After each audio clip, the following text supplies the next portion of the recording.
কোটা আন্দোলনের নামে যখন সব রাস্তায় বেরিয়ে এলো, আমরা তাদের বললাম কোটা আন্দোলন হয়েছিল 2018-তে, আমরা এটা মেনে নিয়ে বাতিল করে দিয়েছিলাম কোটা পদ্ধতি। কিন্তু হ্যাঁ, মুক্তিযোদ্ধার সন্তানরা মামলা করলো, সেখানে আবার আমার করা যে প্রজ্ঞাপনটা বাতিল করে দিল হাইকোর্ট, আবার কোটা ফিরে আসলো। সাথে সাথে সরকারের পক্ষ থেকে অ্যাপিলেট ডিভিশনে আপিল করা হলো।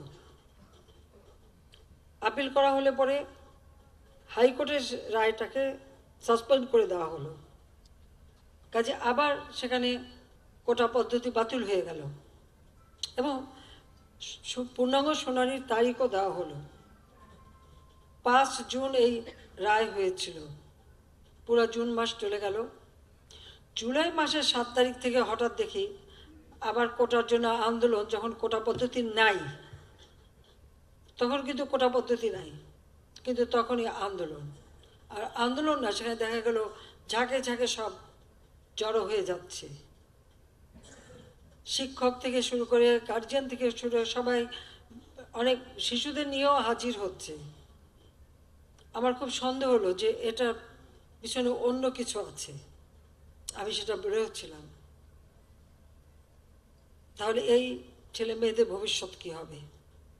যে কোনো দুর্ঘটনা ঘটতে পারে। আপনি তাদের সাথে আলোচনা করা, এমনকি তারা মন্ত্রীদের সাথে কথা বলছে, সেই ব্যবস্থাও করা, সবই করা হয়েছিল, কিন্তু তারা কোনোতে কিছুই মানবে না।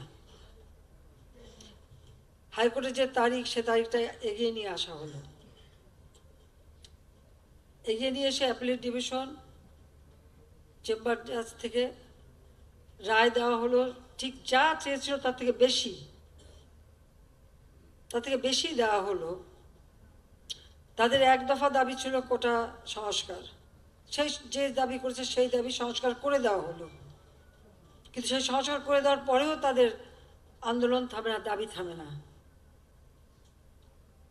ঠিক এর পিছনে কি ছিল সেটা আমরা দেখলাম, যে ঠিক একে একে যেগুলি মানুষের জীবন নেওয়া এবং আন্দোলন, কোটা আন্দোলন করছে এক জায়গায়, কিন্তু চারিদিক থেকে ঢাকার সেখানে সেই জঙ্গি ঝুঁকে একদিকে হত্যাকাণ্ড চালানো, অপরদিকে যে সমস্ত প্রতিষ্ঠানগুলি মানুষের সেবা দেয়, যেমন দুর্যোগ মোকাবেলায় বিষয়ে আমরা সব থেকে অগ্রগামী ছিলাম।